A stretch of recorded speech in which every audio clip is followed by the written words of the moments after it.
What if the place you once called home never wanted you to leave? Ethan thought he'd buried his past when he left Hollow's End behind, but some towns don't forget, and some memories rot into something far worse. When a strange letter lures him back to the town that shouldn't exist, Ethan finds himself trapped in a nightmare where time folds, people vanish, and reality bends to something ancient. This isn't just a story about going home. It's about what waits when you do. Turn down the lights. Press play. Let Hollow's End pull you under. Don't ever walk past the seventh stone after dusk. That was the first thing Ethan Monroe remembered his grandmother whispering to him, a rasp of breath and cinnamon on the porch of her old wooden house, the one with the crooked wind chimes and peeling green paint. He had laughed then, 5 years old and full of sugar cookies and blind trust, thinking it was just one of her mountain folk tales meant to scare him into obedience. But now, 20 years later, standing at the edge of the stone field with wind scraping through the trees like dry fingernails, Ethan wasn't laughing anymore.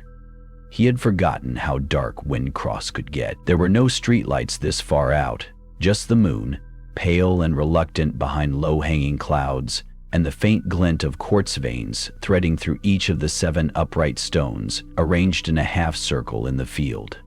The same stones he used to play hide-and-seek around, the same ones etched with runes no one ever talked about. Windcross hadn't changed much in his absence. The main street still had a single gas station, a post office that closed by 4, and the old diner with its flickering open sign that looked like it had survived the Cold War. What had changed was Ethan. He had returned not as the boy with scraped knees and wild stories, but as a man dragging a suitcase full of questions and a mother's ashes in an urn wrapped in a flannel shirt. His mother, Martha Monroe, had passed quietly in her sleep. At least, that's what the hospital said. No signs of struggle, no irregularities in her chart. Just a sudden, inexplicable heart failure in a woman who had never smoked, barely drank, and still walked 2 miles every morning. Ethan had flown back for the funeral and had planned to leave right after, but then Sheriff Delaney, old and stone-faced as ever, had pulled him aside after the service. She was looking into something, the sheriff had said, voice low like he feared the trees might hear.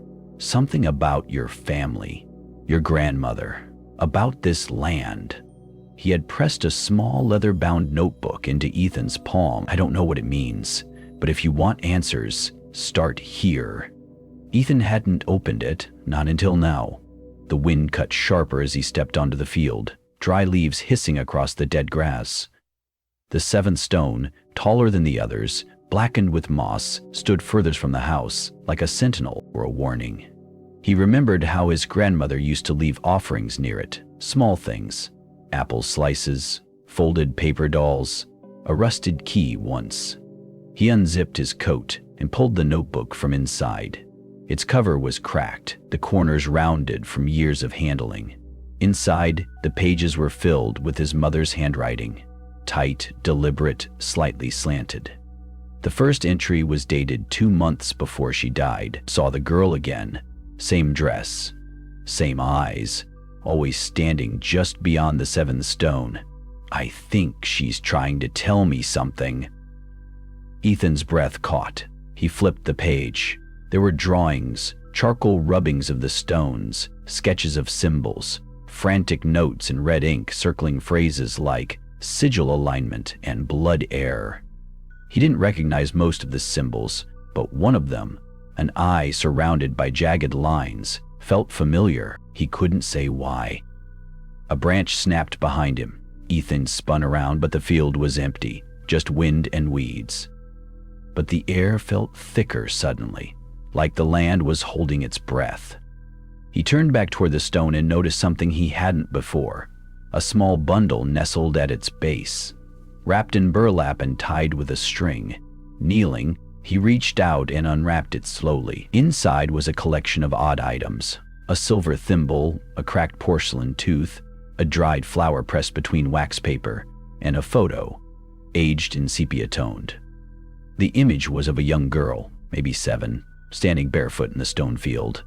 Her eyes were large, too large, and her mouth was open, like she was mid-scream or mid-song, it was hard to tell. Scrawled in black marker across the bottom were the words, "She's bound to the 7th." A low hum began to vibrate beneath his feet. At first he thought it was just the wind again, but no, this was different. It was rhythmic, like a distant chant, a cadence vibrating through the stones. It wasn't loud, but it was deep, pulling at something ancient in his bones. He stood up, backing away slowly. The 7th stone was humming. Not loudly, not violently, but insistently. Ethan shoved the notebook back into his coat and stepped away from the field, not bothering to rewrap the burlap bundle. He didn't want to touch it anymore. He could feel something watching him now, behind the trees, maybe beneath the ground, something that had been here long before him, before his grandmother, before Windcross. He didn't run, but he walked fast. Back at the house, the porch light flickered even though the bulb was new. His grandmother's house smelled of dust and time and something faintly metallic. The wind chimes clattered like bones. He locked the door behind him, slid the deadbolt, and drew the curtains shut. But even then, the sense of being watched didn't leave. He sat at the old oak table and opened the notebook again. There's a reason the 7th stone stands apart, a reason why offerings must be made. My mother never explained it fully, but I know now. It's not just a memorial, it's a seal, a boundary. More pages, more drawings. A map of Windcross with points marked in red, each forming a crude circle around the stone field. Each point labeled, found bone fragments, missing pet, unexplained humming. And then one entry, dated just 5 days before she died. Dreamed of the girl again. She was inside the house this time, at the foot of my bed, mouth open, singing. I couldn't move. I think she knows I stopped leaving the offerings. Ethan slammed the notebook shut. He hadn't dreamed of any girl, not yet. But that night, as he lay in his grandmother's old bed with the covers pulled up to his chest and the wind moaning through the chimney, Ethan didn't sleep. Not really. His eyes drifted shut, only to snap open again at every creak, every gust, every whisper of sound beyond the walls. At 3:17 a.m., something knocked on the window. Not loud, just once. A single, deliberate knock, and when he finally worked up the courage to pull back the curtain, there was no one there, just the stone filled, shrouded in mist, and the 7th stone, glowing faintly, like it was waiting. Morning didn't arrive so much as it leaked in, gray and grudging, filtering through the fog that had crept in overnight and wrapped itself around the town like a wet shroud. Ethan hadn't slept, not properly. His eyes burned, his limbs felt leaden, and his mind played the knock at the window over and over again. One knock, a single thud that made his spine lock up like cold iron. He had tried to tell himself it was just the wind, just the frame shifting, just something explainable.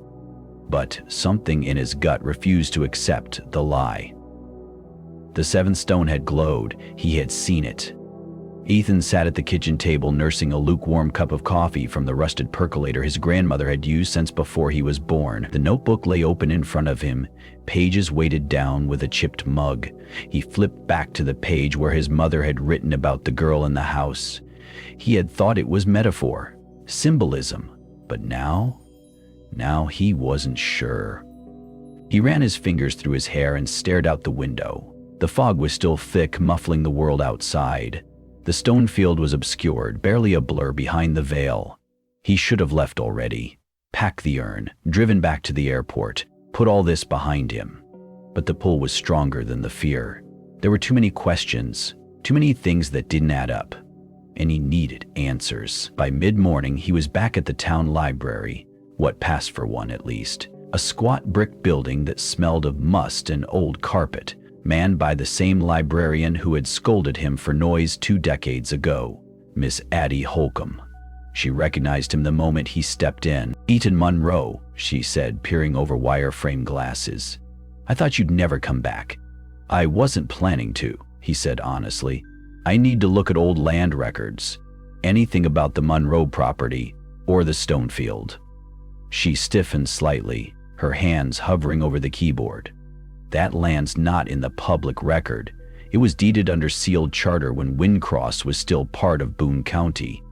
Before the war? What war? She blinked. The Civil War? Ethan frowned. So it's that old? She nodded slowly, reluctant. Older than that, some say. The town founders spoke of warded land, sacred ground, but that's just old wives' tales. Do you have anything on the folklore of the area? Addie hesitated. We keep that in the special archive. It's not open to the public since the vandalism last year. Ethan leaned in. I'm not the public. I'm family. That must have meant something, because 10 minutes later he was downstairs in the dust-choked basement of the library, holding a leather-bound ledger titled Accounts of the Hollow People, Traditions of the Windcross Wood. No author, no date. Inside, the pages were filled with strange stories, half poem, half history. They spoke of the Circle of Teeth, the Watcher behind the stone, and the girl who never sang until the 7th day. Each tale was marked with the same sigil his mother had drawn in her notebook, the eye with jagged lines. One passage stopped him cold. The girl was once flesh, now spirit, bound to the 7th stone by the blood of the first sacrifice. She waits for the bloodline to return, to sing, to open the gate. Ethan closed the book slowly. Bloodline, return, open the gate. He knew then, whatever this was, it wasn't just about the land, it was about him. Back at the house, the fog had thickened. The air tasted like copper, heavy on the tongue. The wind was absent, replaced by a strange, pulsing silence. Ethan carried the notebook and the folklore ledger with him, setting them on the living room floor and spreading out the pages. There was a pattern in his mother's notes, a series of dates and symbols. Every 7 years something happened. Someone disappeared, a scream heard in the woods, livestock mutilated. One entry simply read, 1995, blood in the well. The last date was this year, this week. Ethan felt his stomach turn. The doorbell rang. He nearly jumped out of his skin. Standing on the porch was a girl, maybe 10 years old, so pale she looked powdered, with long black hair and a yellow raincoat too big for her frame. She stared at him through the screen door with eyes that felt too old for her face. You're Ethan Monroe, she said, not asked, stated. Yeah, who are you? My name's Clara. I live 2 houses down. My mom says you shouldn't be here. Ethan frowned. Why? Because it's starting again. What is? She didn't answer. Instead, she reached into her coat and pulled out a folded piece of paper. My brother drew this before he went missing. Mom said to throw it away, but I think he wanted someone to see. He unfolded it. A child's drawing, crayon and charcoal. It showed the field, the 7 stones, and a black figure rising from beneath the 7th. No face, just a hole where the mouth should be, stretching into a spiral. And standing next to it, a stick figure with red lines drawn across its chest, labeled E.M. Ethan. He looked up, but the porch was empty. No girl, no sound, not even footprints on the dew-slick wood. He checked the street. Fog and silence. No yellow raincoat, no Clara. By the time dusk crept back over the hills, Ethan had made up his mind. He needed to see the stone again, not from the porch, not from a window, but up close. Something was trying to tell him something, and he had a feeling it wouldn't stop until he listened. This time, he brought a flashlight and a crowbar. The stone field was quieter than he remembered. Too quiet. The flashlight cut a narrow path through the mist, illuminating the gnarled grass and the dull gleam of stone. The 7th one loomed ahead, blacker than the rest, almost as if it drank the light. He stepped forward slowly. The humming was back, stronger now, not just beneath his feet, but in his chest, behind his eyes, like a vibration crawling under his skin. He reached the stone. The bundle from before was gone. In its place was a smear of something dark, thick and half-dried, blood. Or something pretending to be. He ran his fingers along the surface. It was warm, almost breathing, and then he saw it. At the base of the stone, half buried in the dirt, was a trap door. Metal, rusted, circular like a manhole. There were symbols carved into the rim, runes matching those in his mother's notebook. He hesitated, then pried it open. The smell hit him first, earth and rot and something ancient, something wrong. A ladder led down into darkness. He clicked the flashlight on and began to descend, step by step, into the earth, into whatever waited beneath the seventh stone. The smell didn't just linger, it crawled. Up his nostrils, down his throat, curling around his lungs like damp fingers dipped in rot. Earth, yes, but deeper than earth. Wet metal, charred hair, copper tang of blood that had no business being this fresh. Ethan nearly gagged as he descended the ladder. The flashlight flickered once, then steadied. He was maybe 20 feet down now, the walls closing in around him. It wasn't brick or stone, but packed clay, reinforced with wooden beams. Old wood, too old, blackened with mold and sweat and something else, like soot. He didn't know how he knew it, but he knew this tunnel hadn't been dug with tools. Not proper ones. Something clawed this place into being. He reached the bottom. A tunnel stretched out ahead, low and narrow, its ceiling barely clearing his shoulders. The walls pulsed slightly in the dim beam of the flashlight, damp with moisture that gleamed like oil. He paused to listen. Silence. No wind, no insects, no sound from the world above, just his breath and the steady drip, drip, drip of water from some hidden fissure. He moved forward. Each step sank slightly into the soil. The passage was lined with crude symbols etched into the mud, familiar shapes, jagged spirals, eyes with too many lashes, mouths with no lips. His mother had drawn some of these in her notebook. He remembered the caption: glyphs of binding, glyphs of mourning, glyphs of mouths. At the first turn, he found a door, not wood, not metal, skin. Tanned, stretched tight over a bone frame. Human? Animal? He didn't want to know. In the center, a stitched circle, like a mouth sewn shut. Ethan reached forward with a shaking hand. The door twitched at his touch, then opened, not outward, not inward. It simply unstitched. Behind it, a chamber, small, round. A single stone pedestal sat in the center, and on it an object wrapped in red cloth. He approached slowly, unwrapped it. A cassette tape. No label, just a date scrawled in smeared ink. June 13, 1995. The same date from his mother's notebook. Blood in the well. He took it, wrapped it again, and backed out of the chamber. As he turned, the skin door restitched itself, thread writhing like living worms. He moved on. The next stretch of tunnel curved downward, the air getting colder, tighter. He began to feel pressure behind his eyes, like he was diving deep underwater. At some point, he started to hear things. Not voices exactly, breaths, whispers that weren't made with lungs, a girl humming a tune with no melody. And then, a scream. Far off, childlike, cut off mid-breath. Ethan stumbled forward, his chest tight. Eventually, he reached another chamber. This one was larger, clearly man-made, a dirt cathedral. 7 alcoves carved into the wall, each holding a different item. A doll missing its head, a ring of teeth, a jar filled with nails and red liquid, a cracked mirror. In the center of the room, scrawled in the dirt, was a sigil, the same as the one carved into the 7th stone. The one etched into the pages of his mother's journal. And in the middle of that sigil, fresh footprints, small, bare, leading toward a tunnel at the far end. He followed. The tunnel narrowed further, barely wide enough for him to squeeze through sideways. The air was electric now, buzzing against his skin. His flashlight dimmed again, then died. He slapped it. Nothing. Total darkness. And then a voice, clear, young.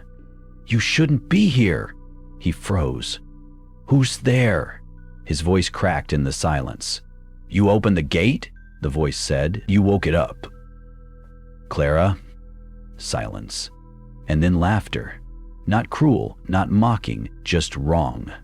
A shape moved in the darkness.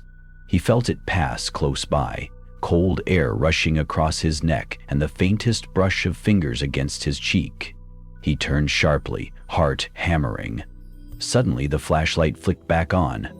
He was in a new chamber. This one wasn't like the others. This one had walls, real ones, old stone, carved, ancient, covered in moss and red markings. The floor was tiled, circular, and in the center a figure, kneeling, dressed in black robes, face hidden. A woman, frozen, as if in prayer. No movement, no breath. A statue? He stepped closer. The moment he crossed the circle, the woman's head snapped up. No eyes, just empty sockets filled with dirt. She opened her mouth to speak, but no words came out. Just a sound like rushing water, like something pouring through her. She raised one hand and pointed behind him. Ethan turned. There, carved into the wall, was a mirror, not glass, polished obsidian, and in it a reflection. His reflection, but not him. The figure in the mirror was smiling, head tilted at an unnatural angle, mouth sewn shut with black thread. It raised one hand and mimicked the pointing gesture, and the wall began to crack. With a thunderous snap, a section of the chamber gave way, revealing stairs leading down. He stepped back. The robed woman collapsed into dust. The mirror shattered, and from the stairwell, a breath of warm air rose to meet him. Not earth, not rot, but something alive. He stood there, torn between retreat and descent. Then, faintly, a voice from below. A whisper. One word. Ethan. The name echoed up from the stairwell like a memory dredged from waterlogged bones. Ethan didn't move. He stood there, ankle deep in old dust, surrounded by the fragments of a shattered mirror and the crumbled remains of the robed woman who had once been flesh and now was ash. The voice had been his mother's. No, not exactly. Too smooth, too young, as if someone had scraped her voice off an old cassette tape and played it back through human teeth. Still. Mom? No answer. Just the heavy breath of whatever waited below. Ethan adjusted the strap of his backpack and stepped toward the stairs. They were stone, slick with moisture, and spiraled tightly in a way that disoriented him almost immediately. The deeper he went, the less the world made sense. Gravity tugged at strange angles. His ears popped. At one point, he could have sworn he passed a window underground through which a red moon stared down at him from a black sea sky. He didn't look again. After a long descent, the stairs ended at a wooden door. This one was simple. Oak, iron hinges, no skin, no glyphs. A single brass doorknob polished to a shine that did not belong here. He opened it. Inside was a room. A living room. Clean carpet. Cream walls. A fireplace flickering quietly in the corner. A television showing static. Framed photos. The scent of lavender air freshener. He blinked. Looked back. The door was gone. Ethan stepped forward slowly, his boots sinking into the soft carpet. His breath came shallower now, like the air was too thin or too full of something his body didn't want. The fireplace crackled. He stared at the photos. A family. His family. Him as a boy. His mother, smiling. A man with his arm around her. His father. Except Ethan had no memory of this man. In the photos, they looked happy. Unnatural almost. As if someone had told them to smile and meant it. He stepped into the hallway. The hallway was wrong, longer than it should be. Too many doors, no light switches. He opened one. A kitchen, clean, silent. On the table, a meal set for 4. Steaming. Another door. A child's bedroom, toys neatly arranged, a mobile spinning gently above an empty crib. Another door.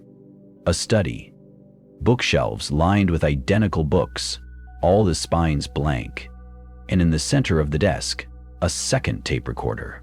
This one was already playing. He stepped closer, listening. Ethan, if you're hearing this, you've found your way into the hollow. That means it started. His mother's voice, calm, determined, laced with exhaustion.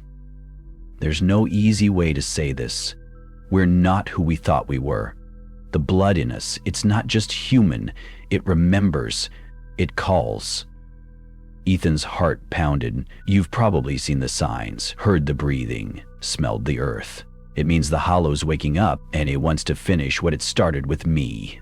The tape clicked off. He stood there, numb. Then, without warning, every light in the house died. Darkness swallowed the walls. The floor under him shifted, breathed, like lungs under a rib cage of floorboards. The walls began to hum, a low, rumbling frequency that settled into the meat of his brain. He stumbled backward into the hallway, and the doors had changed. No longer numbered, no longer wooden. Now they were slabs of obsidian, carved with symbols, each pulsing faint red light, and from behind one of them, footsteps. He turned to run and crashed into someone. Hands caught him, strong, cold, not human. He looked up into a face he recognized, his own, but older, dead-eyed, smiling with teeth that were too long. You shouldn't have come back, the mirror Ethan said. Ethan tried to speak, couldn't. The other him leaned forward, whispered, we were doing just fine down here until you opened the gate again. And then he was gone. Like mist, the hallway shook violently. Cracks spread across the ceiling like veins. One of the obsidian doors burst open, and something began to crawl out. Long limbs, jointed backwards, mouth opening in 4 directions, eyes blinking down the length of its neck. Ethan ran. He didn't think, just followed instinct, turned left, then right, then ducked through an archway of bone and found himself back in the first tunnel, the packed clay walls, the sigils. He was back at the skin door, except now it was open. Inside, the pedestal was empty, and someone was sitting on the floor in the corner. A girl, Clara. Or what had once been Clara. Her face was thinner, pale like candle wax, her eyes too wide and ringed with shadow. She looked up at him, blood on her lips. They fed me to it, she said softly, but it didn't want me. It wants you. He reached for her. She flinched. I'm sorry, she whispered. I tried to close it, but the ritual was already done. The 7th seal broke the day you were born. Ethan opened his mouth to ask what she meant, but the floor gave out beneath them. They plummeted, not down, inward through a tunnel of screams, flickering memories, flashes of red soil and black suns and a table with straps. When they landed, Ethan was alone, and kneeling in front of him was the robed woman from before, whole again, face hidden, except this time, when she lifted her head, she had his mother's face, and she said only one thing before the lights went out. You have until the 3rd night, then the hollow opens fully. The dead do not rest in the hollow, they wait. That was the first thought that came to Ethan as he stumbled through the thick fog now spilling from cracks in the earth. His skin felt wet, not from sweat but from the mist itself. Alive, searching. It clung to his clothes, his face, crawled into his mouth like a living thing when he breathed too deep. Each inhalation tasted like rotted paper and rainwater, left too long in a grave. He didn't know how long he had been walking. Time had warped again, just like space. There were no sunrises, no sunsets, just a sky the color of decayed flesh, pulsing dimly as if lit from within by something ancient and dying. The underground tunnels had faded into this half-world. Not quite dream, not quite memory, not real, but more true than anything he'd ever seen. Sometimes he thought he heard footsteps behind him. Sometimes he knew they weren't behind him. Ethan tried not to turn around anymore. Ahead, the fog parted just enough to reveal a shape. A building. It looked like a church. An old Appalachian chapel with rotted wood siding and broken stained glass windows that didn't depict saints or angels, but things with too many wings and mouths where eyes should be. He approached slowly. The chapel door stood open. Inside was silence, thick and warm, like it had a heartbeat. He stepped in. Rows of pews sat crookedly, warped by rot. At the far end, a pulpit. A massive tome rested atop it, open to pages that moved slightly even though there was no wind. Above it all, a mural stretched across the ceiling. Men and women crucified upside down, their entrails forming rivers feeding a vast black hole painted in the center. "Ethan!" He spun around, heart lurching. Clara stood in the aisle, but it wasn't her. Not completely. Her eyes were darker, her limbs too long, her voice slightly wrong. "You came to the chapel," she said. "That means you're ready." "Ready for what?" Ethan asked, hoarsely. She tilted her head the way a puppet might. "To see, to remember." The pews behind her shifted. Something moved beneath them, slithering, breathing. Clara walked slowly down the aisle toward him. "Do you know why the Hollow chose you, Ethan?" He didn't answer. She touched his chest and it burned, not from fire but from truth. "You were born at the edge," she whispered, "on the cusp of 7 moons, under a sky that wept salt. Your blood carries a name not spoken aloud, a fragment, a key." "No," Ethan said, stepping back. But the chapel doors were gone. "Your mother tried to sever the link," Clara continued, her voice now layered, hers and someone else's beneath it. "But that was never her right. It was always going to be you." Ethan turned to run. The pews were gone. The floor was no longer wood, it was bone, and rising from it were figures in robes, faceless, each holding a candle that burned black flame. They began to chant, low, repetitive. A word Ethan couldn't understand, but felt inside his spine like a disease. "Stop," he shouted, but his voice was devoured by the room. Clara was beside him now, whispering, "Remember the right, Ethan." What right? But she was gone, and the book on the pulpit slammed shut. The room collapsed inward. The next thing he knew, he was kneeling in a cemetery. Not just any cemetery, the one behind his childhood home. But it was wrong. Tombstones were warped, cracked at impossible angles. Names changed when he blinked. Some stones bled, and in the center, a grave freshly dug, with a coffin open. Inside, his mother, eyes closed, mouth stitched shut, and in her hands, clutched to her chest, the same tome from the chapel. Ethan fell to his knees. "No," he whispered. "No, you're not." Her eyes opened. She didn't speak. She couldn't. But her lips moved anyway, pulling at the stitches, splitting flesh. Blood spilled from the seams, and a voice not hers whispered in his mind, "If you take the book, you accept the name." He looked down. The book was in his hands, heavy, warm, and breathing. "Why me?" he whispered.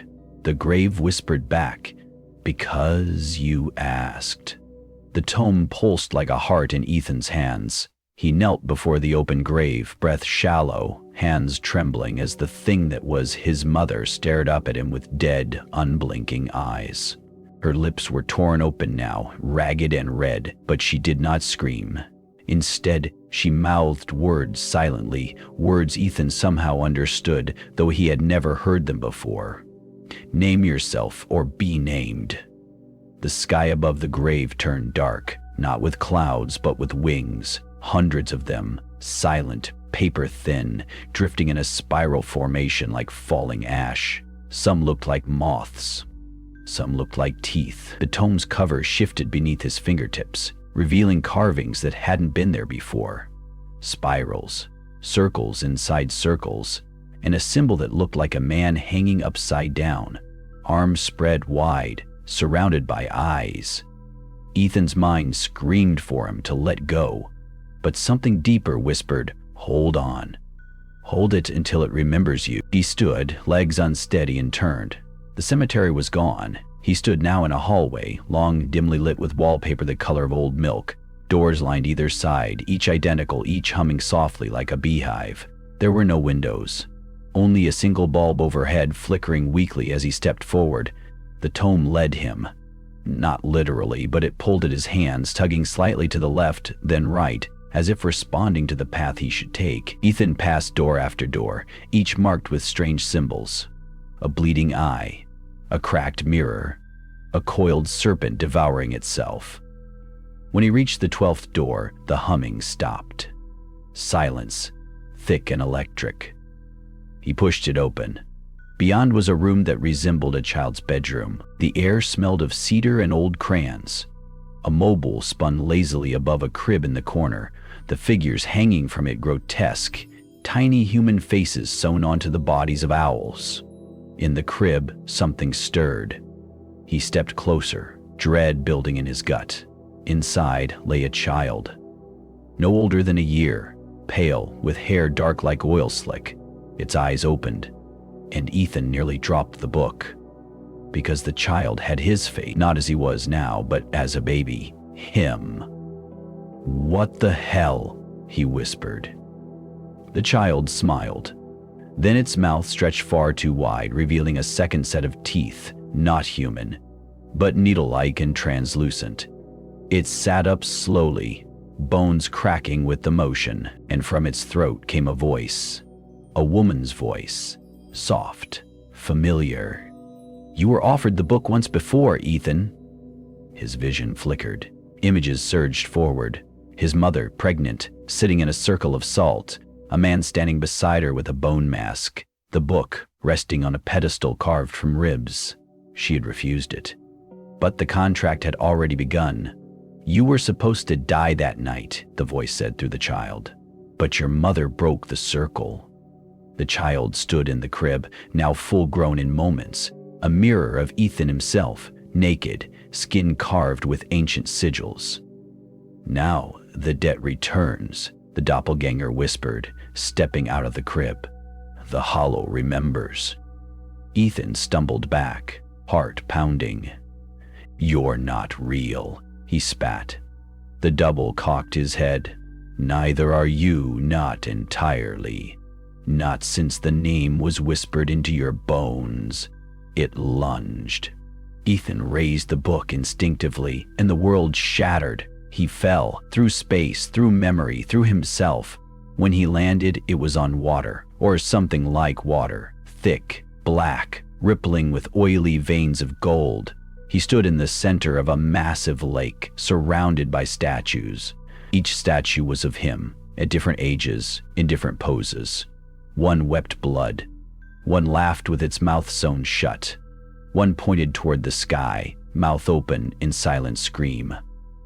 In the center of the lake stood a throne, made of bone, breathing, and atop it, her, Clara, but older, wiser, crowned with a halo of brambles and rusted nails. Her eyes were pure black, and when she spoke, her voice came not from her mouth, but from the lake itself. "You still don't understand," she said. "This isn't about memory, Ethan. It's about inheritance." Ethan stepped forward, feet not sinking but held aloft by something beneath the surface. "The book is a map," she continued, "but you are the gate. The hollow has always been inside you. It just needed you to open." "I never agreed to this," Ethan said, voice raw. "Your blood did," she said. "Your name did. And now the other side is listening." The lake trembled. The statues wept. Clara raised a hand. "You can still choose," she said. "Give the name back, die here quietly, or take the final step, speak the words, and become." Ethan looked down. The book had opened again. This time the page was blank except for one single pulsing word. "Say it." He looked up. The sky above cracked like glass. The lake rose around him, and somewhere beyond the mist, 1,000 voices whispered in perfect unison. "He is naming himself." Ethan opened his mouth. The first thing Ethan heard was the sound of breathing, not his own. It rasped in the dark like sandpaper dragged across wet flesh, steady, patient, as if something had been waiting a very long time for him to wake up. He opened his eyes. The sky above was the color of iron, roiling with clouds that bent and twisted as if alive. The lake was gone, the statues, the doppelganger, Clara, all gone. He lay on cold marble, slick with condensation. Around him stretched a vast circular chamber, its ceiling lost in shadow, held up by dozens of pillars shaped like human spines. Every inch of the walls was carved with names, thousands upon thousands of them, all in the same jagged hand. And on the far side of the chamber stood a door. It wasn't made of wood or stone, but flesh, pale, veined, beating softly in time with that same rasping breath. Chains wrapped around it, made of bone, knotted with hair, secured by 6 locks, each glowing faintly with a sickly yellow light. Ethan tried to move. Pain bloomed through his legs like fire. He looked down. His ankles were bound with red string, so tightly it cut into the skin. Tiny black insects moved within the string, living knots, burrowing slowly. "No!" he croaked. He clawed at the bindings, tearing skin, but they only tightened. A low chuckle echoed through the chamber. "You woke it up, you know," said a voice. Ethan froze. The figure emerged from behind one of the pillars, barefoot and hunched, dressed in patchwork robes of leather and wax cloth. Its face was concealed by a mask made entirely of teeth, human, animal, infant. In its hands it held a lantern, filled not with flame, but with something writhing. "I was hoping you wouldn't," the figure said. "Hope is a stupid thing." Ethan tried to speak, but his throat burned. "Do you remember the nursery rhyme, Ethan?" the figure continued. "The one your mother used to hum when you had nightmares?" It began to hum. A tune Ethan hadn't heard in 20 years. "Where the hollow winds do weep, dreamers die before they sleep." His blood ran cold. "That's not possible," he rasped. The figure tilted its head. "Oh, but it is. You think you've been dreaming? No. You've been remembering. Pieces, fragments. The hollow has always had a hold on you. It just needed you to It stepped closer. The lantern cast flickering shadows across the teeth mask. "You're standing in the crypt of names, beneath the house that never ends." "The what?" Ethan whispered. "Every gate needs a place to wait. This is where the name is buried. Yours, hers, his, all of them." The figure pointed toward the fleshy door. "And behind that, that's where the rest of you is kept." A sudden burst of clarity struck Ethan. "This is a ritual," he said. "I'm in it. I'm part of it." The figure nodded slowly. "You always were. The moment you spoke to Clara, the threads began to knot. Now they are tightening." "Clara," Ethan's voice cracked. "Where is she?" The figure didn't answer. Instead, it raised its lantern and whispered something Ethan couldn't hear. The lights above flickered, and then he saw them. Figures descending from the darkness, dozens, maybe hundreds. They hung suspended by threads of hair, their eyes sewn shut, their mouths open in silent screams. Some were missing arms, legs, some were children, some looked just like him. Ethan recoiled in horror. "What? What are they?" "Echoes," the figure said. "Versions that failed, paths you could have taken. But this," it touched the chain on the flesh door, "this is the final strand, the last lock, the last name." Ethan felt the book in his hands twitch. It had reappeared, closed now, but still warm, still alive. "You must choose," the figure said. "Either feed the name to the door, or burn the book and vanish forever." "Vanishing sounds good," Ethan muttered, dizzy. "But you won't," the figure said, voice flat. "Because you have to know. You need to know who your mother was, who you are." The chains began to rattle. Ethan turned toward the fleshy door. One of the locks had turned gray. "It's begun," the figure said. "What happens if I open it?" Ethan asked. The figure leaned in close. He smelled rot, candle wax, and wet earth. "You become, and something else unbecomes." The insects in the string around his ankles stopped moving. He stood. The pain had vanished, but the fear hadn't. Ethan took a step forward, then another. Each step echoed through the crypt of names like thunder. He raised the book. The final lock glowed. "Speak the name," the figure urged. But Ethan didn't know it. He opened the book, hoping for answers. But instead of a name, there was a mirror. His own face stared back, but behind it was Clara. She stood in a room with walls made of tongues, her eyes wide, her mouth sewn shut. She reached for him, fingers outstretched, mouthing a single word again and again. "Don't." He staggered back. "No, this isn't right." He turned to the masked figure. "You said I had a choice." "You do," it said calmly. Clara kept mouthing the word. "Do." The air grew heavier, and far behind him something woke up. The walls of the crypt shuddered, as if exhaling from deep within the marrow of the earth. Ethan stumbled back from the pulsating flesh door, heart racing, every instinct screaming to run. But there was nowhere to go. The chamber stretched on endlessly, the names on the walls glowing now with a pale, sickly light that seemed to crawl across his skin like mildew. The masked figure remained still, lantern held high, casting elongated, bone-thin shadows. "It's watching," it whispered.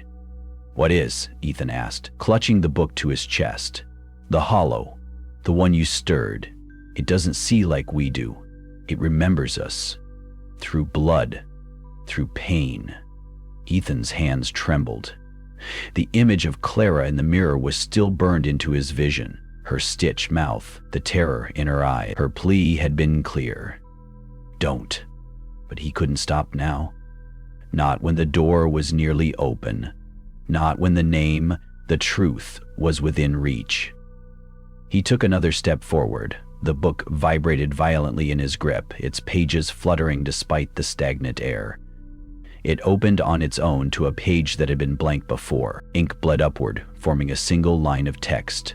"To open the last lock, blood must remember blood." Ethan stared.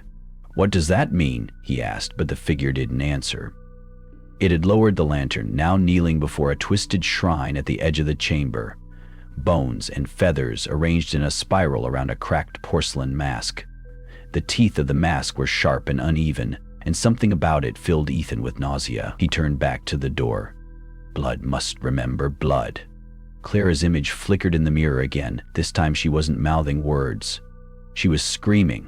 No sound, only the wide, panicked gape of her stitched mouth, now torn at the corners, as if she'd tried to bite the seams loose. "Clara," Ethan breathed. Suddenly, the door rippled, and then it opened, just slightly. Only a sliver, but it was enough. A hand slid out. It was small, childlike, the skin waxy, covered in symbols burned deep into the flesh. Its fingers dragged along the marble floor, leaving smears of black ichor. The hand gripped the edge of the door as if testing the strength of the lock. Ethan stumbled backward. No, I didn't unlock it. "But you started the ritual," said a new voice. It came from the shadows to Ethan's left. Another figure stepped forward, this one not masked, not hunched. He wore a fine black coat, blood-stained at the cuffs, and his hair was snow white, despite the youthful sharpness of his features. Ethan froze. It was his father, not the way he remembered him, sickly, trembling, lost to dementia, but tall, commanding, and cruel-eyed. "Dad?" Ethan whispered. The man smiled faintly. "No, Ethan. I'm what's left of him, what he gave to keep you from the hollow." "I don't understand." "You will." His father's voice was like ice breaking underfoot. "The hollow doesn't just feed on fear. It feeds on memory, on names. That's why you couldn't remember your childhood. That's why the dream started. You left the door open when you returned." Ethan shook his head. "Clara? I just wanted to help Clara." "She doesn't belong to you," his father said. "She never did. She was born beneath the hollow moon. She's a gatekeeper now." "No, she's a person. She saved me. She bound you, because you were the only one left who remembered the true name." The book snapped shut in Ethan's hands. The name. "What is it?" he shouted. The figure in the tooth mask stood again. "Yours, and not yours."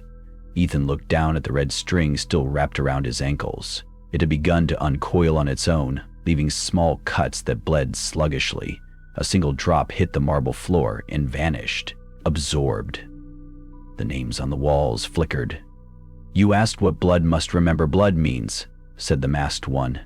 "Yeah," Ethan choked. "It means you die, Ethan." The hand at the door clenched. The lock glowed. Ethan fell to his knees. "No," he whispered. And then, from deep within the chamber, came a voice. It was hers. "Clara." "Ethan!" It was not in his mind. It echoed, real and raw, somewhere close. He turned.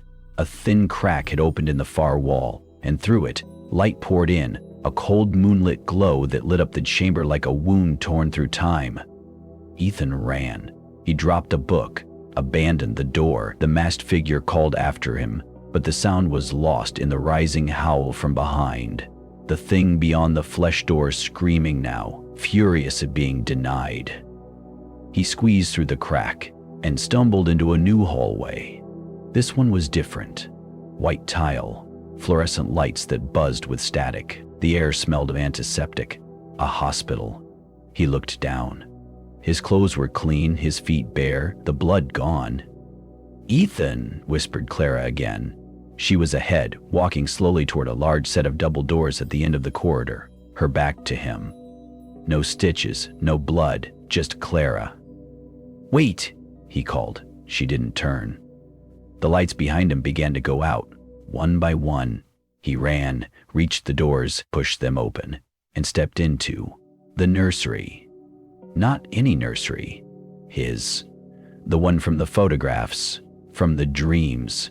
The mobile of moons and stars spun slowly overhead, playing a warped lullaby.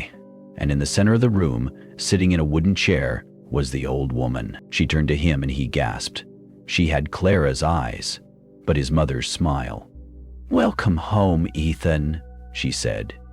From behind him, the door slammed shut.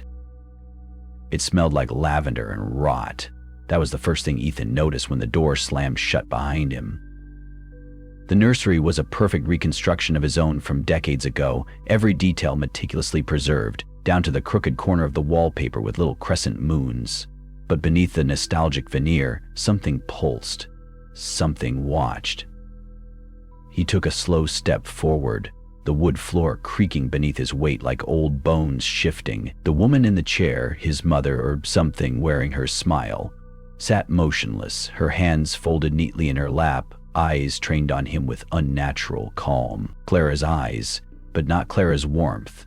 These were cold, hollow, deep-set mirrors that showed nothing back. "You're not real," Ethan whispered. "Neither are you," she replied gently. "Not anymore." The mobile above them spun lazily, casting shifting shadows on the ceiling that danced like marionettes hung by invisible strings. The lullaby continued to play, a warped, slowed-down version of Twinkle, Twinkle, Little Star, each note stretched just enough to feel wrong. "What is this place?" he asked. "A memory, a lock, a promise." Her head tilted slightly. "And now, a choice." Ethan stared at the crib in the corner of the room. A pale blue blanket with a faded cartoon bear hung over the railing. The mattress was sunken, the pillow indented, as if something had only just been sleeping there. "Where are you showing me this?" he asked, stepping toward it. His mother rose from the chair in one smooth motion, her dress barely rustling. "You keep asking the wrong questions. The hollow doesn't answer why, Ethan. It only collects." He felt a sudden heat bloom in his chest. a tingling that surged down his spine. The room seemed to warp just slightly, like the air was thicker now, harder to move through. He reached for the edge of the crib and saw a name carved into the wood. Not Ethan. Elias. His breath caught. The room spun. Elias, that name had never come up before, never in files, never in records, never in memory, but now it was there, shimmering just beyond reach. Like a dream remembered too late. His mother, the thing, smiled. Clara tried to keep you, Ethan, but you were never meant to stay, Ethan. The mobile stopped. Every shadow in the room froze, and then whispers, hundreds of them, layered, overlapping, crawling under his skin. They came from behind the walls, beneath the floorboards, within the crib. Elias, Elias, Elias. He backed away. No, my name is Ethan Holloway. I was born in a town that was erased, the woman finished, in a house burned down, in a name that was bought and traded like a coin. You've always been Elias. The air grew heavy. Something wet began to seep through the ceiling, dark, like ink or old blood, dripping in slow rhythmic plops onto the mobile, staining the stars black. He turned and ran to the door. Locked. He slammed his shoulder against it once, twice. Nothing. When he turned back, the nursery was gone. He now stood in a circular room made of stone, lit only by candles that burned blue. The crib had become an altar, the mobile a circle of bone hanging from the ceiling. And in the center, on that altar, was Clara, bound, eyes wide, mouth sewn shut again, her body arched as if in pain, though no sound escaped. No! He screamed, rushing forward, but the moment he stepped toward her, the whispers ceased. Silence fell like a guillotine. And then she began to float. Her body rose slowly from the altar, head falling back, threads from her stitched mouth snapping one by one until her jaw dropped open in a silent cry. A presence filled the room.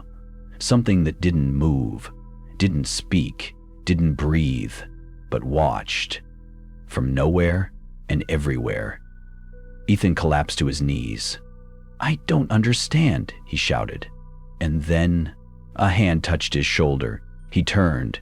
His father stood behind him again, though this time his eyes were bleeding. Do you remember the boat? He asked softly. Ethan blinked. What? The boat on Lark River, the day the other one drowned. Ethan's mouth went dry. The memory hit him like a lightning bolt. Cold water, screaming. His hands around someone's wrist, slipping, then silence. He had blocked it out, all of it. I didn't mean to, he stammered. But it doesn't matter, does it? His father whispered. You remembered now, and that's what matters. The stone wall behind Clara cracked. From within, a massive eye opened, black and wet, its iris a spiral of red and gold. The hollow. It had seen him. The voice returned, but this time not as whisper. Speak your true name, Elias. Ethan fell backward, panting. His hands trembled. His body was no longer his. It pulsed, burned, twisted at the edges. He looked at Clara, still floating, still silent, and then she mouthed something. Say it. One word. Say it. He turned toward the eye. He stood, tears streaking his face. My name is... The ground split beneath him. A void opened, swallowing everything, and he fell. Ethan, or Elias, fell into blackness that didn't feel like falling. It was as if the world had been peeled back, exposing a deeper, rawer version of itself. His descent had no wind, no weight, just pressure. Endless, mounting pressure, like he was being squeezed through the eye of a needle, threaded with screams. When he landed, there was no thud, no impact, only presence. The space around him breathed, not metaphorically, literally. It exhaled a humid mist that clung to his skin like mold, then inhaled again, sucking at his pores, his ears, his mouth. He gagged, stumbling backward until he realized he was standing on roots, thousands of them, twisted, vein-like, pulsing faintly beneath his boots like they were alive. The darkness parted. Before him stood a door. Old, wooden, carved with symbols that made his eyes ache. It swung open without a sound. Inside was not a room, but a mirror, large, floor to ceiling, and not reflecting him. Instead, the mirror showed a boy, 10, maybe 11, sitting in the back of a police cruiser, arms wrapped in a thermal blanket. Dead eyes, hollow stare. The name Ethan Holloway stitched into the corner of the blanket. Ethan stepped forward. The boy looked up and smiled. Not an innocent smile, not confused or grateful, but smug, knowing. "You've always been the mirror, not the man," the boy whispered through the glass. "You took what wasn't yours." Ethan shook his head. "No, I was him. I am. You're what was left over," the boy snapped. "I drowned, Elias. You didn't save me. You watched. And then you took my name." The mirror shimmered. Now it showed Clara sitting at a kitchen table, hands folded, head bowed, crying. Another image.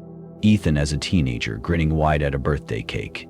The candles flickering. The smile never touching his eyes. Another, Clara screaming in a hospital hallway, hands covered in blood. "You rewrote it all," the boy said. "Built a life over my grave." But the hollow remembered. The mirror cracked. One jagged line down the center, splitting Ethan and the boy in two. The roots beneath his feet twisted tighter. A sharp pain lanced up his legs. He fell to his knees, gasping. "Please," he whispered. "I didn't know. I didn't mean." "But you chose not to remember." The mirror shattered, and the pieces reformed not as glass, but as a face. Clara, only not. Her eyes were wrong, too wide, too black. Her mouth split too far when she spoke. "You think this was ever about redemption?" she asked, voice layered, like multiple Claras speaking at once. She raised a hand. In it, a small wooden carving, the totem from the altar, burned with a blue fire. "You've already been claimed." He tried to move, couldn't. The roots had wrapped around his chest now, squeezing his ribs until they popped like knuckles. The false Clara knelt before him. "Do you know what a hollow really is?" she whispered into his ear. He shook his head, tears streaming. She grinned. "It's not a place." A tendril slithered up from the ground, coiling around his neck. "It's not a spirit." Another tendril pierced his palm, curling into his bloodstream like a worm. "It's absence. Absence of truth, of memory, of self." With that, she kissed his forehead. And he remembered. Everything. The drowning, the lying, the years of pretending, the subtle manipulations, Clara's breakdowns, the night she said, "You're not my son anymore," and he agreed, silently. He screamed. The hollow screamed with him. It wasn't pain. It was revelation. His mind breaking open, finally allowing the rot to bloom. And then a bell rang. Low, dull, impossible. Everything froze. The false Clara stiffened. The tendrils stopped mid-slither. The pressure receded. Then a figure stepped from the darkness. A man, tall, pale, dressed in a dark coat that shimmered with candlelight. His face obscured by a wide-brimmed hat, his presence swallowing the room like a vacuum. Ethan recognized him instantly. He'd seen sketches of this man on the asylum walls, in police reports, in the margins of Clara's journals. The Hollow Man. He spoke without opening his mouth. "I have come for what is owed," the false Clara snarled. "He's ours." "Not yet," the Hollow Man replied. "He has not crossed." Ethan gasped, lungs burning. "Please," he croaked. "What do I do?" The Hollow Man extended a hand. From beneath his sleeve, a shard of mirror emerged, glinting faintly, pulsing with inner light. "Choose," Clara shrieked. "Don't listen. He wants to split you again." Ethan looked from her to the shard. In it, he saw himself, two of him. One, the boy named Elias, drowned, forgotten, angry. The other, Ethan, fragmented, guilty, clinging to lies. He reached for the mirror. His fingers brushed its surface, and the world screamed again, not from pain, but from awakening. The roots pulled back. The walls melted. The Hollow Man stepped forward, placing the shard into Ethan's chest like a key. Everything unlocked. Ethan collapsed. When he opened his eyes, he was in the real world, lying on the stone floor of the asylum's ritual chamber, surrounded by dust, rot, and moonlight through shattered windows.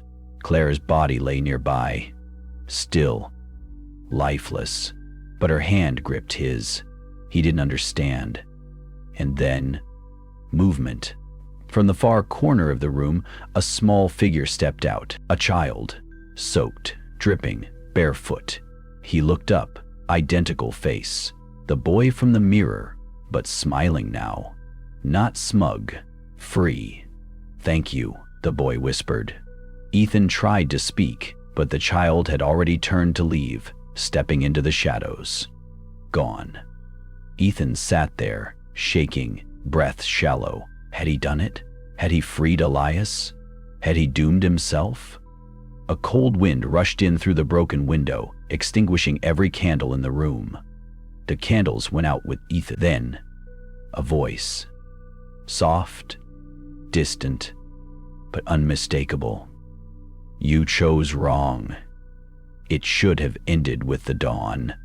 But as Ethan stumbled from the ruins of the asylum, the sky overhead remained bruised with a gray that never brightened, as if time itself had stalled to witness what had been released. The trees were wrong, stiff silhouettes twisting slightly against the windless air, and the road that had once led back to town now seemed distant, uncertain, like it might unspool beneath his feet into something else entirely.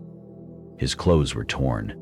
Blood, his or someone else's, had dried in itchy patches along his arms. The shard the Hollow Man had embedded in his chest was gone, but a phantom ache lingered there, pulsing softly with each heartbeat like a metronome for something not yet composed.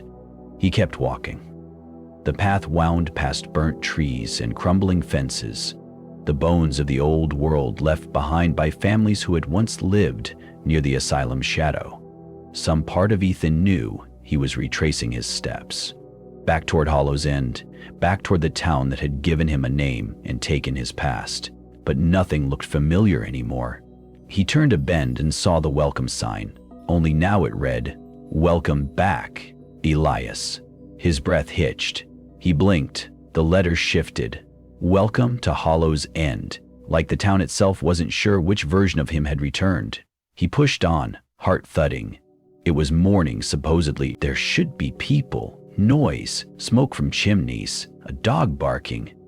But Hollow's End was silent. Dead leaves littered the sidewalks. Every house had its curtains drawn. Cars were parked crooked, some still running, their engines humming to no one. He reached the town square. Empty, not abandoned, paused, as if the whole town was holding its breath. "Hello?" he called out. No answer. A crow landed on the roof of the diner, cocked its head and flew off again without a sound. He walked past the barber shop, the library, the shuttered church. Everything looked preserved in amber, untouched since, when? A week ago? A year? And then, from the edge of the square, came a sound. A child's laugh. High, fragile, familiar. He turned. Clara stood across the street, alive. No, wrong. It was her face, but softer, younger. Hair loose around her shoulders like the picture he'd once found tucked in her old locket. But her eyes weren't Clara's. They were his. She smiled gently. "You came back." He stepped forward, stunned. "Clara, you always call me that," she said, tilting her head, "but it's not my name." He stopped. "You're not, eh?" "I'm what was left when she broke," the girl said. "Just like you." And then, behind her, they began to emerge, one by one, versions of people he knew, but off. Mr. Delaney, the grocer, except his arms were too long, bending at wrong angles. Annie from school, skipping rope without touching the ground. Sheriff Mendez, with eyes stitched shut, whistling a lullaby backward. All of them turned toward Ethan, all smiling. "I don't understand," he whispered. "You will," the Not Clara said. "They remembered. The hollow never forgets." The ground trembled, and the sky cracked.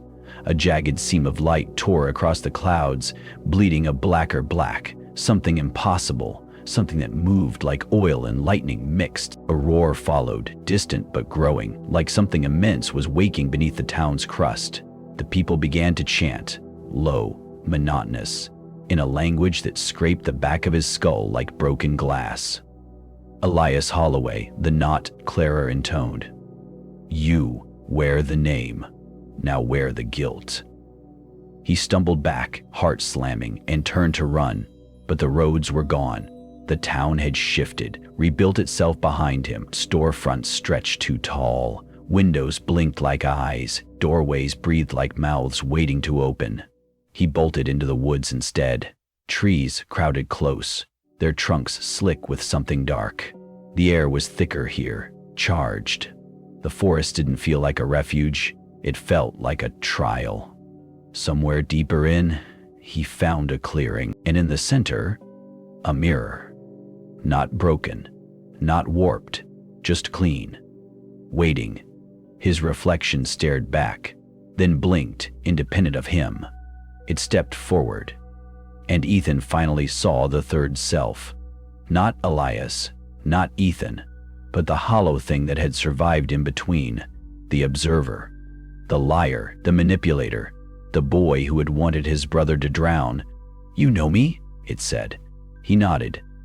"I was always there." Another nod. "You can't kill me, but you can join." The air shimmered. From the trees, the townspeople began to gather, their chanting reaching a fever pitch. The ground throbbed. Light pulsed from beneath their feet. A ritual, no longer a memory, not a dream, a rebirth. And Ethan, Elias, whoever he was, stood at its center. The mirror self opened its arms. Ethan took a step, then another. Behind him, the forest screamed. Before him, the mirror self smiled. And somewhere beneath it all, the hollow opened its mouth and breathed in. Ethan didn't remember when he collapsed. He only knew that when he woke, he was lying in a circle of white ash in the middle of a dead forest. The human figures stood silently around him like statues that had just breathed a curse. On each of their foreheads was a charcoal mark, 3 slashes that crisscrossed like claws. A ritual had just taken place, and he, or some version of him, was at the center. "He's ready," a voice said, flat, emotionless. No Claire stepped out of the line. In her hands, she held a mask of deer bones, the bones interwoven as if carved from memory rather than matter. She handed it to Ethan. "This is your true face." He looked at it, trembling. "No," he shook his head. "I'm not. This. You were never human," she said. "Just the remains of someone who wanted to be loved, but only knew how to tear everything apart to find himself." Ethan backed away, but the ground beneath his feet was like raw flesh, clinging to his every step as he ran. The figures around him began to whisper, voices overlapping, sometimes angry, sometimes pleading. "Mom, I don't want to go down. Please, God, don't let him see me. Help me, Elias." Each call was like a knife, stabbing back into his memory, broken pieces of himself, his depressed mother, his drowned brother, the town that always saw him as a different child. He had never known how to love or be loved normally. He had only known how to recreate, observe, remember, play. Hollow's End was not his foster home. It was his cradle, the place where something was wrong from the start. "You were created," the Not Clara said. "From the desire to punish, from the hateful gazes. You are a reflection, not of them, but of collective guilt." Light flared from the ground. The circle of ash cracked like the mouth of a chasm. Ethan fell to his knees. Something rose from the earth. A hand, long, thin, covered with abandoned memories. Then another arm, then a form that looked almost like him but without eyes, just two hollow holes that sucked in light. Every step it took made the forest shed leaves. "This is you," the Not Clara whispered. "This is the finished version." The town had tried to cover it up. The church had nailed the ritual in stone. Adults had sworn never to speak the name Elias Holloway again. But he, the living one, the one who had passed through every hell, was the final key to his true self's return. The ground cracked open beneath him, a giant eye opening. And he understood. It wasn't the clone that had taken him. He was the clone, a distraction, fed by illusions, sent back in time to open the gates of hell. He had unwittingly summoned his original self, the real Elias Holloway, the one born of the town's mistakes, of the wrongful deaths, of every disappearance erased from the old records, had returned, and it wanted his flesh, his voice, his identity. "No," Ethan whispered. "I won't allow it." But the real Elias was close, raising a bloody hand. The first touch was a kiss of death. Every memory in Ethan surged back, like blood clotting his throat, and transferred. He felt himself fading, being replaced, like a layer of skin peeling away to reveal a rotting core. The bells rang, not from the church, from the sky itself. A crack in the space above, like the one at the end of the previous chapter, expanded into a twisted portal. From it, masked, faceless figures began to fall like snow, one by one, papery but seismically tremulous. One of them landed between the two selves, Ethan and Elias, and looked straight at Ethan, not with his eyes, with his memory. "You still have a choice," it said. "What? What? If you kill the other one yourself, the portal will close. You can keep the town. Keep Clara, at least what's left of her." Ethan turned to Elias. The thing laughed. "Again? That sweet old redemption?" But this time, Ethan didn't tremble. He stepped closer to the original, stared into the black eye holes, and whispered, "I don't want to save the town. I want to erase it." Elias was surprised. "No?" Clara froze. "What are you saying, Aiden?" Ethan bent down, picked up the moose bone mask from the ground. "None of us deserve to exist," he said. "Not even me." Then he put the mask on. As soon as the bone touched his skin, the entire hollow's end screamed like a creature being flayed alive. The forest began to burn back. The houses in the town shrank back to their original shapes, ancient writings appearing along the cracks in the strata, and from behind, a voice whispered one last time, "You will not die as a man." Ethan turned. "That is what I hope." Then he stepped across the line of fire, into the world between two worlds, where the whole town followed like a ghost about to burn, and stayed. Thank you for staying with us all the way to the end of Hallow's End. This story wasn't just about a cursed town lost in the woods. It was about memory, guilt, and the terrible things we bury until they find a way back. If this story unsettled you, good. That means it echoed somewhere real. To those who saw parts of themselves in Ethan, in the silence, in the fear, in the desperate need to belong, you were never alone. A massive thank you to everyone who listened, shared, and supported this journey. Your time means everything. Your trust in these twisted tales keeps the shadows talking. If you enjoyed the story, please consider sharing it with someone who loves horror as much as you do. And remember, not every place that disappears wants to be found. Not every door should be opened, and not every version of you deserves to return. Until the next nightmare, stay curious, stay careful, and never follow the whisper that knows your name. Good night from Hollow's End.